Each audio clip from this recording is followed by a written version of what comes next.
Selamat datang di fasilitas manufaktur tempat kayu diubah menjadi produk korek api.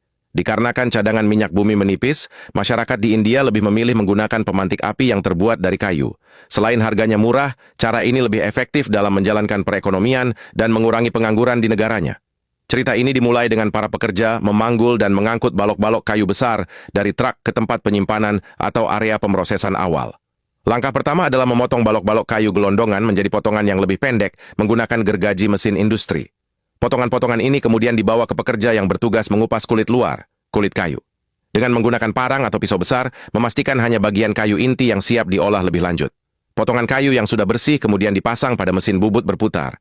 Kayu diputar dengan kecepatan stabil, dan pisau tajam pada mesin mulai mengiris balok tersebut menjadi lembaran-lembaran kayu tipis, veneer, yang panjang dan terus-menerus, seperti gulungan lembaran veneer yang dihasilkan memiliki ketebalan yang sangat presisi dan kemudian dikumpulkan oleh operator. Lembaran veneer ditumpuk dan dimasukkan ke dalam mesin pemotong hidrolik. Bila pisau mesin bergerak cepat, memotong tumpukan lembaran tersebut menjadi ribuan batang korek api mentah yang kecil. Batang-batang mentah ini jatuh ke dalam keranjang pengumpul. Selanjutnya, batang korek api mentah diangkut ke mesin pengayak dan pengering. Mesin ini bergetar untuk memisahkan serbuk kayu, kotoran, atau batang yang patah. Proses pengeringan memastikan kayu memiliki kadar air yang rendah, menjadikannya siap untuk diolah lebih lanjut. Batang korek api yang sudah kering, kemudian dimasukkan ke dalam mekanisme mesin pengisi. Otomatis mesin ini menyematkan setiap batang kayu secara vertikal pada sabuk rantai atau papan berpin, membentuk barisan yang rapat dan teratur. Batang-batang yang terpasang kemudian melewati roller yang mencelupkan ujungnya ke dalam cairan kimia khusus, biasanya belerang dan pengikat lainnya. Proses pencelupan ini memberikan kepala pada korek api yang akan berfungsi sebagai pemicu pembakaran. Setelah dicelup, rantai panjang yang membawa korek api bergerak melalui ruang pengeringan yang berfungsi menghilangkan kelembaban dari bahan kimia celupan.